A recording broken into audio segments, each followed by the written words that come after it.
I have been selling this book, Zan Azli and Wan Chun Hong's Guide to Indie Filmmaking, which is published by MPH for a while now. It's a really good book if you want to be a filmmaker, whether it's for YouTube, social media, TV, film, cinema, whatever. This is the book to get. I'm going to make it more accessible and more affordable to all of you because I believe that everybody needs to become a filmmaker. The more filmmakers we have in the world, I think this world will be a better place to live in. Now it's available as an electronic book download on my website. I'm going to link it here. It's really cheap, it's really affordable. It's only 5 ringgit if you want to get the ebook version. Okay, 5 ringgit. It doesn't really cost much, right? It's just a little bit of something for me. I mean, it did take a lot of work to write. Each chapter of this book talks about one part of the filmmaking process. And for each chapter as well, I interview a local filmmaker. It's only 5 ringgit. It's only 5 ringgit. Okay. Okay, you're watching and listening to the Fat Bidin Film Club, and I'm assuming I'm Zan Azli. And I'm Shell Ibson. And as usual, every week we watch a local film and we review it. Yeah. And as usual, you know, also the new usual is that all the cinemas are closed forever. We don't know when it's going to be reopened. So we watch movies that are available to us online or on TV now, right? But sometimes people give us movies to watch. Yes. Like this time. Like this time, we're going to review a movie that was actually released in 2004. Yeah. But it's being re-released again. Remastered. Yeah, okay. So we are reviewing the remastered version of Puteri Gunung Ledang.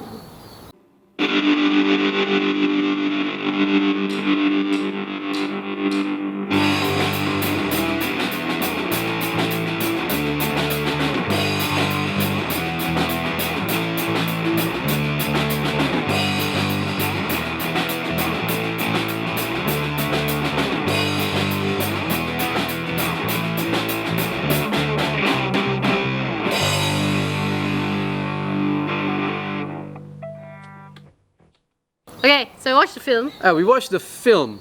Now, but there's this one piece of news that I actually want to share. Right? I want to share this piece of news because I'm pretty excited about it, and it hasn't this thing hasn't happened in a long time. Recently, right, at the 57th Golden Horse Awards, which is the annual kind of like the Taiwan's Academy Oscars. Awards lah. Yeah, it's like the Taiwan's Oscars lah, right? A Malaysian one. A Malaysian one. Oh my god! He won Best Director. It's Chong Kiet On, right? He won Best Director at the Taiwan's Golden Horse Awards, and the film is called The Story of Southern Islet or Islet. Islet. Who knows? I ain't no Shakespeare student. You are. Islet. Is it? Yeah. And and he's a Malaysian filmmaker who is based in Taiwan. Yes. And the last person to win, the last Malaysian to win an award like that, the last Malaysian to be based out of Taiwan and win big awards is Chai Ming Liang, who I actually love because I love his films. My favorite film that Chai Ming Liang did was Goodbye Dragon Inn, which I saw many years ago, 2004 I think. Okay. Yeah, and now we've got another Malaysian who's based in Taiwan who's won this big award, right? And I don't know if is Malaysia going to recognize him?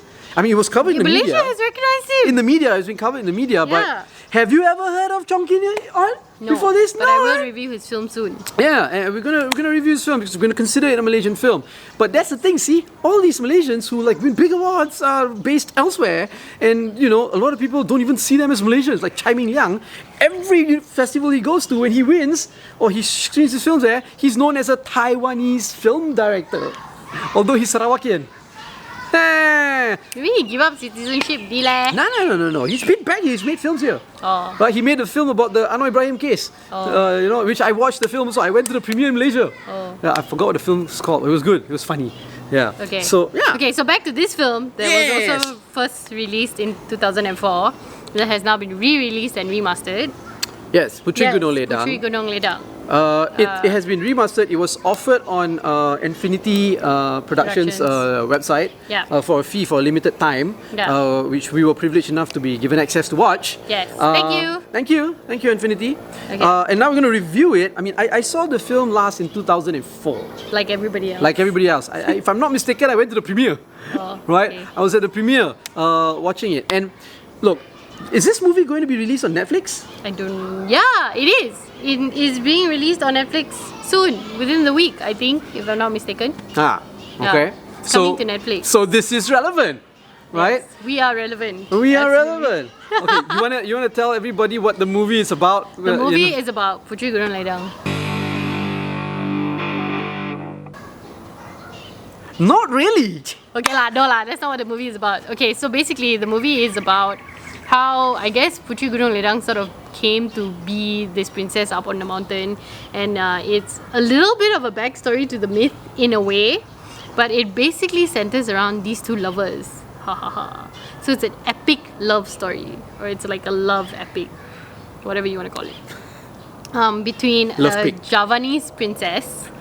Javanese who's played by Gusti Puteri, who is played by Tiara Jacquelina in 2004. Yes. And Hang Tuah, who is played by M. Nasir. Yeah. So basically, the Gusti Puteri goes to Gunung Ledang, and because she is promised to someone else, she's heartbroken lah. and she's like, no, cannot. And then she goes to this mountain, and she expects Hang Tuah, her beloved, to come for her. But then some stuff happens, and then Hang Tuah comes for her, but under the formal instruction of the Sultan, who now wants to marry her. And then a bunch of things basically happen, and then more things happen, and you can already tell by the fact that I'm not telling you what's happening that I want you to watch the film lah. Oh, you do? Well, no? No, okay, it's okay if you want them to watch the film. Okay, So should I tell them what I think about the film first? Because I don't know. So we're going to talk about the film? Yeah. Now on to the review. On to the review. Okay, sure. Okay, so first of all, it's a very pretty film. It is shot wonderfully. It is so stylistic. Technically, I think this film is like flawless in every way. The costumes are perfect. The sets are, grandiose and really apt to the times that they are set in. And the makeup is great. It's all very believable, and the nature shots are wonderful, and it's just very, very, very beautiful. Set design, props, costume, everything. Beautiful. Yeah, beautiful. Yeah. It was beautiful in 2004, and it's still beautiful now. Yeah. But I understand that the dialogue is supposed to be very old-timey, Malacca time dialogue, but it was still a little bit draggy to me, and therefore made the entire film just a little bit slow in pacing. And that also brings me to my other point, which was that the entire film was actually a little bit slow in pacing, but complemented even more by the dialogue.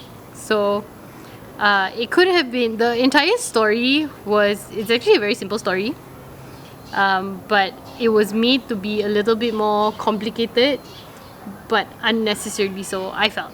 Okay. So I felt like it was just kind of dragged on for the sake of being dragged on, and a lot of scenes were kind of long just for the sake of being long. Because but it's beautiful. It's beautiful. Really, So you want to look at it, and it's long. But they could have gotten to the point much faster and could have invoked a lot more emotion, because by the time I was supposed to feel the emotions I was supposed to feel, I was basically tired from watching the film and waiting for those scenes to happen, which was really sad to me, because it felt a little bit wasted, because then you've exhausted your audience to the point where they cannot fully appreciate your film. I really do appreciate the fact that a Malaysian folklore princess is being made to be so feminist in her character, because she is not your typical damsel in distress waiting for what. She has a mind of her own. She's not letting the men control her destiny. She's got superpowers. She's got superpowers, supernatural powers that she's using for good or bad, mostly for good lah. And, For herself. for herself. But she's very clear about what she wants, and she is very set on getting what she wants. And even when it is detrimental to her, she's still going to stick to it, which I guess is not very wise in hindsight. But it's great to see a Malaysian female character on screen that's very set in what she wants to do and is sticking to it and is defending it. And she's like really like a true blue warrior lah. So I appreciated that. I really, really liked that on screen. I still feel like M. Nasir cannot act, but I don't think that's the point. Everybody thinks, him. I don't think M. Nasir can act, please. Yeah. Well, And, I don't know that I would have preferred him as Hang Tuah, but I guess Hang Tuah is supposed to be like your ultra macho Malay stoic.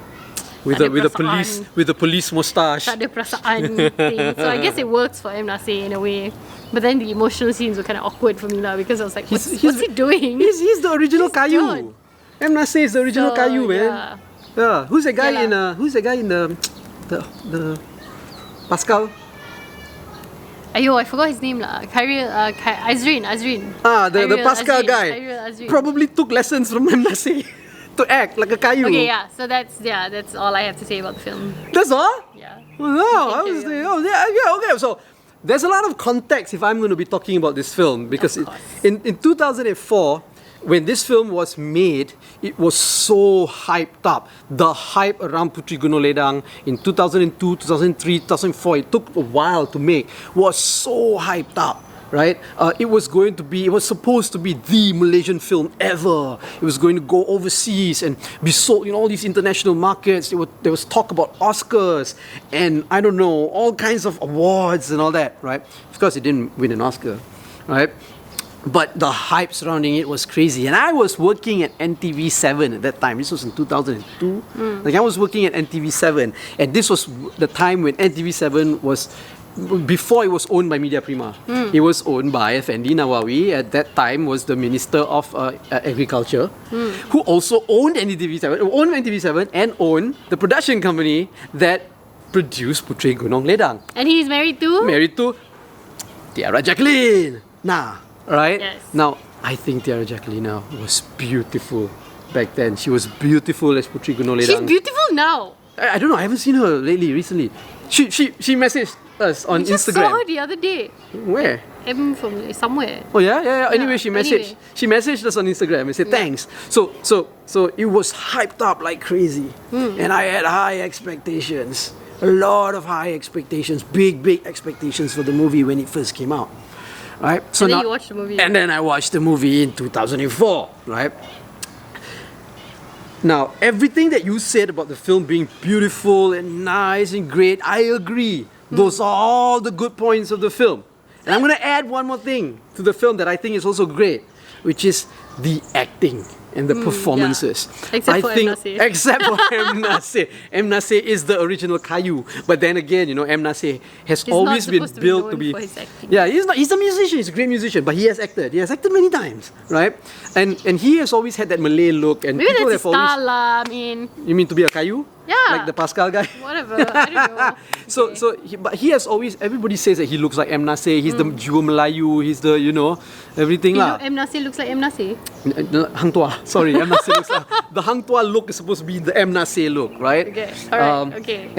And the fact that he's Singaporean, I don't know why you want to claim the Singaporean to be Hang Tuah, but he's Malaysian now. So anyway, but his performance was very Caillou lah. But the other actors, I mean, Tiara Jacqueline, I don't think she had a lot of acting to do in the movie. She just had to look pretty, right? No, but she did kind of act. A bit.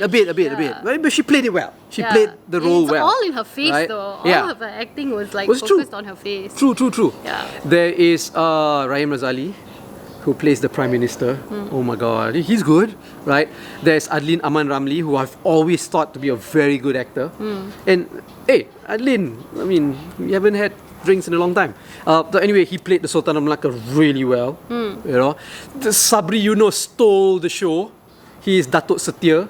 I don't know what the equivalent Malay or English name for that cabinet member is. Dato Setia, but he's kind of like the He's a comic cabinet relief. He's the comic relief, and he's Sabri Yunus. I've always liked Sabri Yunus. I've liked him since I was like a kid. My father used to bring me to DBKL Theatre, the DBKL Theatre auditorium, to watch plays where he would act in. There was Kiraman.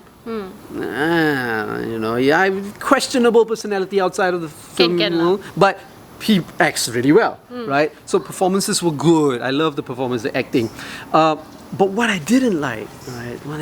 And this disappointed me, because they had put so much into the film already, and they could have just put this one element in, which is writing a good story with good characters. That one out. And we all know films are supposed to be about good stories and good characters. You already have the beauty in it already. The technical aspects were already good, right? You have a good story lah. Number one, it doesn't even follow the real myth of Puteri Gunung Ledang.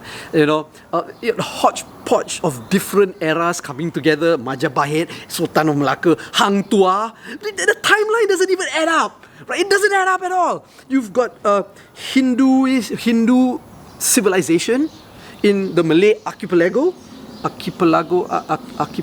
whatever, you Shakespeare person, how do you pronounce it? Archipelago. Okay, right?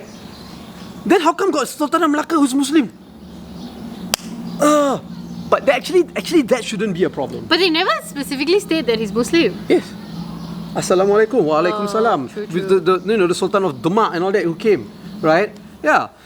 And so the timeline is all mixed up. But that actually shouldn't be a problem, because this is a creative myth. license. Sorry.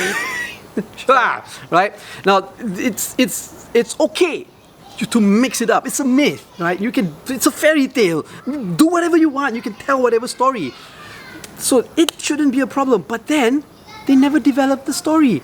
They never developed the characters. The characters were also one-dimensional, right? Okay, maybe you're right. Puteri Gunung Ledang was feminist, but everybody else, there's no backstory to the characters. You don't see the motivation for them doing whatever they want to do. Why is the Sultan of Malacca like that? Why is the Datuk Setia like that? Why is Hang Tuah like that? Why the Javanese king, Sultan?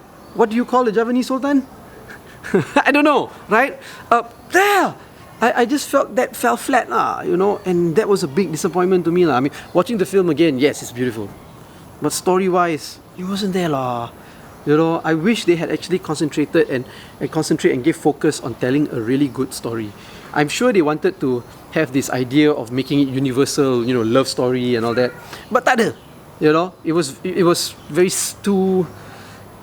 I felt it was too simple, but then you made a point by saying that it was complicated, unnecessarily complicated. So it's true also. It's like so simple, yet they wanted to make it complicated. It just didn't work for me lah. It didn't work. And this was also a time when the Malaysian film industry was saying that they had to look inwards to see local stories to be told to the international audience. I don't know. I was disappointed by that lah. You brought up a good point about how they maybe were trying to internationalize a local story, and to the point of being. But it was in. I think watching it now, right, in 2020, this was in 2004. So they could have potentially, in a way, sort of pioneered this first attempt of this retelling thing. And this is just all theoretics at this point, because it was so long ago. But it wasn't done well, true, but it could have also set the precedent for different kind of retellings that ended up becoming better. Like?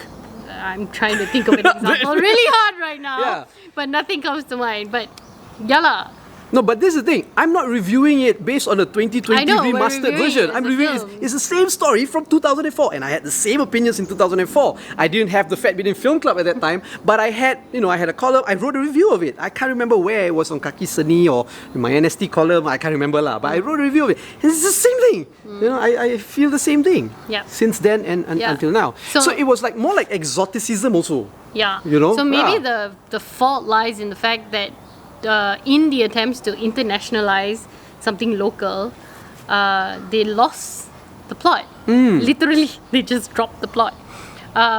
Maybe it would have been better to just stick to the localities. And we both agree that films that tend to stay true to their colloquialism and their localities and stay true to the base of the story in the communities tend to be the best stories that are told and have the best films. Yep. And that's why like the international film market, a lot of the films that are critically acclaimed are not films that are in English or not films that are made for an international audience, but actually films that are, sort of made for their people first. Like Mael Tote. Yeah, or think of their people in mind first and then the international market second. So maybe this was a little bit of a try hard. Yeah, it was a very big try hard at that time. So it was too. like too big too soon, Yeah. or just couldn't really keep to the spirit of, I guess, local films are. Yeah. In a way. Yeah, but Seo Tiong Hin is the director. He went on to do other things, really good things. After Puteri Gunung Ledang, and Puteri Gunung Ledang did become sort of like a catalyst for other things lah. Yeah, better it films, was also, technical. Yeah, it also became a musical, right? That ran for quite a while. Yeah, and the musical was good. The Yeah. musical was good. It was grand. Look, it's still a big mark in the film industry. Yeah. Right, Puteri Gunung Ledang was a big mark in the film industry. Yeah. So, would you tell people to watch it? I actually would. I would tell people to watch it. Oh, you said it already just now, mostly, yeah. Yes, mostly because, but I think the reason you asked, you were so surprised is because, we did talk about it before and then we were saying like, oh, it's not a great film or whatever. But I would still tell people to watch it because I think it's a very good example of what you can do technically, beautifully. It is a very beautiful film to watch, but it's also a way to sort of know what not to do if you're trying to create a local film, and rewatching it would sort of make you realize the things that can be done better lah. So in a way, just watch it. So you think so the lesson you can is move like, forward. here's something that you shouldn't do. No, but there are aspects of it that you should do. No, yeah, Like the technical bits and the acting bits and everything, those you should do. The writing of the female character, could be enhanced a little bit more, but also you should write more female characters like that. With like sound mind and opinions and decisions of her own and agency. Because it was really spearheaded. Yeah. Although Seo Tiong Hin was the director, it was really spearheaded by Tiara, Yeah. No, I was talking about her character lah, because she decided to go. She decided not to do this. Yep. Like, she decides everything that she wants to do herself, and there's just so much agency in a time when actually women were not given so much agency on screen. Yep. Especially in the mainstream. Yeah, and I remember in 2004, Tiara Jacqueline, because she was an executive producer, she intentionally wanted that. Yeah, so that's great. I think Yeah. it's really pioneered the spirit of feminism in film, and I as a female in film appreciate that a lot. Yeah. So that's why I would tell people to watch it lah. There's good and there's also bad. You take away both from the film. You just need to know how to sort of tell the difference. Yeah. I mean, I would say watch it too, but to me, story always comes first. As much as it's beautiful and all that, because the story is not so good to me, it's a bit of a disappointment. But I still say watch it. Yeah. Yeah, it's a mixed bag lah. I would say the story is disappointing, but it's not one of those films where everything is bad and it's only just beautiful. Yeah. There were a lot of other elements that I felt made it more good than bad. Yeah. But the thing that is just unfortunate that the thing that is bad is a big integral part of the entire thing lah. Yeah. Yeah. So watch it. It will be on Netflix soon. Okay. So tell us what you think about it. Yeah. Right? Yeah, it's an old movie being shown again. How many people? I would like to know how many people did not watch it in 2004 and I'm only going to watch it now. And watch it and then let us know what you think. Yes. Right? Alright. So like this video. Don't like it, share it. Subscribe to our YouTube channel. Follow us on all our social media platforms at FatBidin, or go to fatbidin.com to get everything you've been watching and listening to. Fat Bidin Film Club. I'm assuming I'm Zan Azli. And I'm Shalaib Sawan.